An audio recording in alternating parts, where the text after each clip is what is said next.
প্রথমেই আমি বলতে চাই যে আসলে অনেক আশা আকাঙ্ক্ষা নিয়ে ছাত্র জনতা বাংলাদেশে একটি পরিবর্তনের জন্য শত শত প্রাণের বিনিময়ে আজকে এই অন্তর্বর্তীকালীন সরকার এসেছে। তো আমাদের এই সরকারের কাছ থেকে প্রত্যাশা অনেক বেশি। হ্যাঁ, আমরা চাই যে একটি গণতান্ত্রিক সমৃদ্ধশালী প্রগতিশীল বাংলাদেশ যাতে ভবিষ্যতে আমরা পাই। আমাদের বংশধর, আমাদের ছেলে মেয়ে, আমাদের নাতি নাতনি সবাই যেন একটি সুন্দর বাংলাদেশ পায়, সেই প্রয়াসেই কিন্তু এত মানুষের আত্মত্যাগ, ছাত্র জনতার এই অভ্যুত্থান। সো আমি ব্যক্তিগতভাবে এই সরকারের সাফল্য কামনা করছি এবং আমি মনে করি যে কোনো ভালো কাজ, একটি রাষ্ট্র গঠনের কাজ বা পুনর্গঠনের কাজের সবচেয়ে বড় অংশ হচ্ছে আইন শৃঙ্খলা রক্ষা করা। বিকজ গুড গভর্নেন্স বা সুশাসন পেতে হলে রুল অফ ল বা আইনের শাসন অত্যাবশ্যক। সো আমি ব্যক্তিগতভাবে এখানে এসেছি আমার একটা বিষয় নিয়ে। আমাকে বেশ কিছুদিন ধরে বিভিন্ন মহল থেকে হুমকি দেওয়া হচ্ছে, আমার প্রাণের উপর হুমকি এসেছে। এবং গতকাল রাতে আমি যখন আমার কাজ শেষ করে, আপনারা জানেন যে আমি একজন কর্মঠ মানুষ, আমার কাজ করতে হয় প্রতিদিন।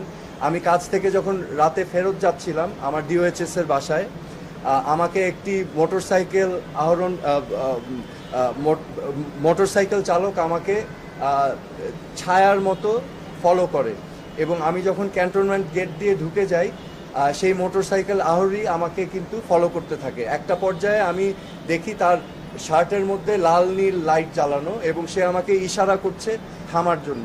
তো আমি বুঝতে পারছিলাম না যে এটা কে, কারণ সাধারণত ক্যান্টনমেন্টের ভিতরে তো এমপিরা থামায়। তো আমি থামিয়েছি কারণ তার লাল নীল লাইট দেখেছিলাম। থামাবার পর তাকে আমি অনেকবার জিজ্ঞেস করলাম যে আপনি কে, আপনার পরিচয় কি, আমাকে কেন থামতে বলছেন।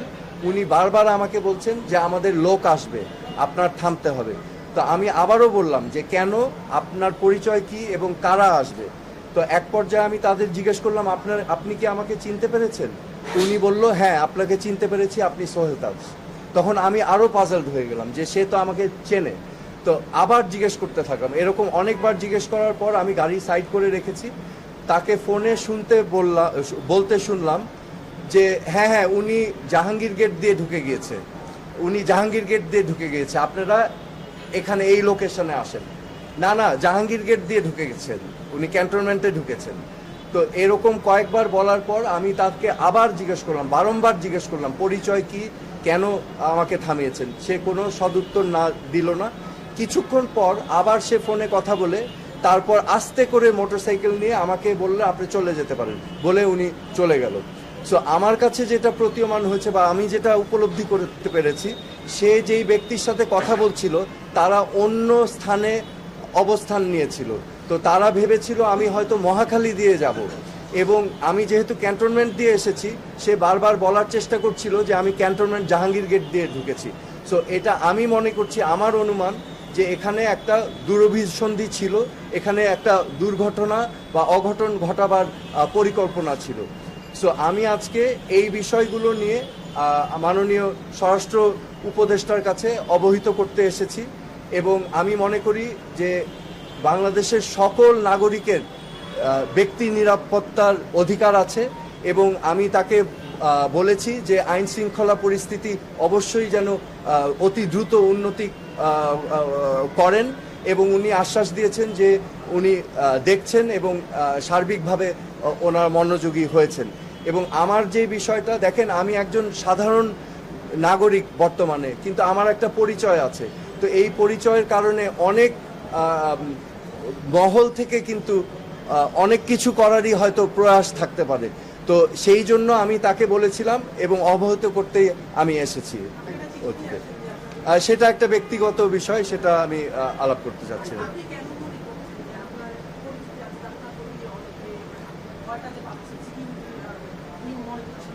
দেখেন, আমি নিজেকে সাধারণ নাগরিক মনে করি। আমি নিজে আমার নিজের গাড়ি চালাই, আমার ড্রাইভার নাই, আমি নিজেই যাতায়াত করি। আমি চেষ্টা করি একদম সাধারণ মানুষের মতোই চলাফেরা করতে। আমার একটা ফিটনেস সেন্টার আছে, আমি সেখানে কাজ করে আমি আমি আমি আমার দিন চালাই। হ্যাঁ, তো আমি অনেস্টির সাথে আমি কাজ করেছি। আমি যখন স্বরাষ্ট্র প্রতিমন্ত্রী ছিলাম, আমার দায়িত্ব আমি নীতির সাথে, আদর্শের সাথে, সততার সাথে আমি পালন করতে চেয়েছি। আমি অন্যায়, অনিয়ম, দুর্নীতির বিরুদ্ধে সোচ্চার ছিলাম এবং পদক্ষেপ নেওয়ার চেষ্টা করেছি। পরবর্তীতে আমি পদত্যাগ করার পরেও সময় সময় কিন্তু আমার উপরে নানাভাবে নানা কিছু করা হয়েছিল। 2013 সালে আমার এক ভাগিনা রাকিবকে পুলিশ নিয়ে নির্যাতন করেছিল, সেটা নিয়েও মামলা হয়েছিল। পরবর্তীতে 2018-19 সালে আমার আরেক ভাগিনা, ওকে কিন্তু অপহরণ করে এই যে আজকে যে আয়নাঘর আছে, সেই আয়নাঘরে 11 দিন রাখা হয়েছিল। আমি কিন্তু সে সময় প্রতিবাদ করেছিলাম গুম, খুন, হত্যার বিরুদ্ধে, এবং আমি অনেক কষ্ট করে, অনেক কায়দা করে আমার ভাগিনাকে উদ্ধার করে এনেছিলাম। এবং আমি সেই সময় কিন্তু বারবার বলেছিলাম এরকম ঘটনা ঠিক না, এরকম ঘটনা যেন আর কোনোদিনও বাংলাদেশের মাটিতে না হয়। তো আমি সব সময় প্রতিবাদ করে এসেছি আমার অবস্থান থেকে। আমি তো একজন সাধারণ নাগরিক, আমারও তো নিরাপত্তার একটা বিষয় থেকে যায়, তাই না? তো আমার অবস্থান থেকে আমি চেষ্টা করেছি, সব সময় বলেছি, অন্যায়ের বিরুদ্ধে আমি কথা বলেছি। এবং বর্তমানে আমি যেটা ফিল করছি যে এখানে যেহেতু একটা পরিস্থিতি বিরাজমান আছে, এখানে বিভিন্ন মহলের থেকে স্বাভাবিকভাবে হতে পারে। আমার আরেকটা পরিচয় আছে, আমি বাংলাদেশের প্রথম প্রধানমন্ত্রীর সন্তান। তো আপনারা স্বাভাবিকভাবেই বুঝতে পারছেন যে আমি সাধারণভাবে চলার চেষ্টা করলেও এই পরিচিতিগুলো কিন্তু আমাকে ছাড়ছে না। তো সেই কারণেই আমি আমার নিরাপত্তা নিয়ে একটু শঙ্কিত, কারণ আমারও অধিকার আছে একজন সাধারণ নাগরিক হিসাবে বেঁচে থাকার। আপনার ফেসবুকে কমেন্ট আমি দেখছিলাম, সেখানে অনেকে আপনার পক্ষে বলেছে, বিপক্ষে বলেছে যে গত সরকারের সময় আপনার মতো করে অনেককে পরিচয় দিয়ে তুলে নেওয়া হয়েছে, গুম করা হয়েছে। সেই সময় থেকে তো ট্রেন্ডটা চালু হয়েছে। আগের সরকারকে যেটা করেছে, আপনার কাছে কি মনে হয় সেই ধারাবাহিকতায় কি আসছে? বা এই ঘটনা যেগুলো ঘটেছে আমি সুস্পষ্টভাবে আগেও বলেছি, হত্যা, গুম, নির্যাতন, মানুষের গণতান্ত্রিক অধিকারকে বিলুপ্ত করা, এগুলোকে আমি কোনোদিনও সাপোর্ট করিনি। এবং আমার অবস্থান থেকে আমি সবসময় এটার প্রতিবাদ করে এসেছি যতটুকু পেরেছি আমি, কারণ আমারও নিরাপত্তার বিষয় ছিল।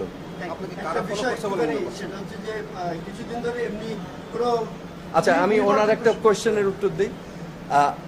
আমি মাননীয় প্রধান উপদেষ্টা, স্বরাষ্ট্র উপদেষ্টাকে জানিয়েছি এবং ওনার সাথে আলাপ করে আমি এখন সেনাবাহিনীর প্রধানের কাছে আমি আহ্বান করব যে আমি যখন ওই গেট দিয়ে ঢুকেছিলাম, জাহাঙ্গীর গেটে কিন্তু হাই রেজুলেশন সিসিটিভি ক্যামেরা আছে।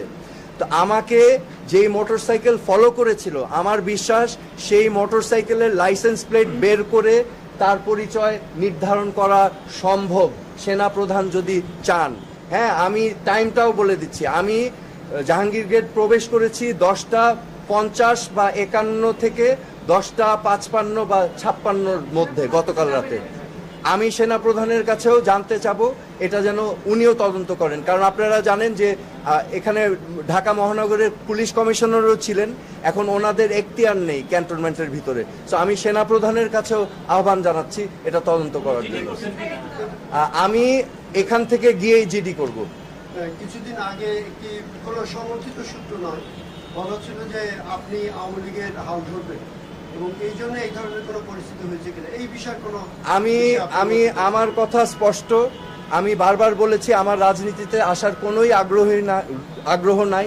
এই পচা, নোংরা, নষ্ট রাজনৈতিক কালচারে আমি আসার ইচ্ছুক না।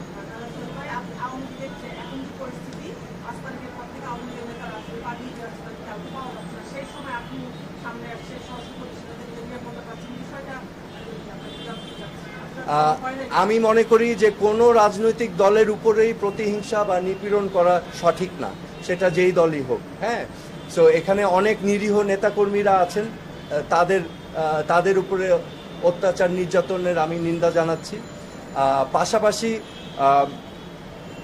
আমি আওয়ামী লীগকে বলবো এবং সকল রাজনৈতিক দলকে বলবো, একটু আত্মসমালোচনা এবং আত্ম উপলব্ধি করে অনুশোচনাটা খুবই প্রয়োজন ভবিষ্যতে এগিয়ে যাওয়ার জন্য।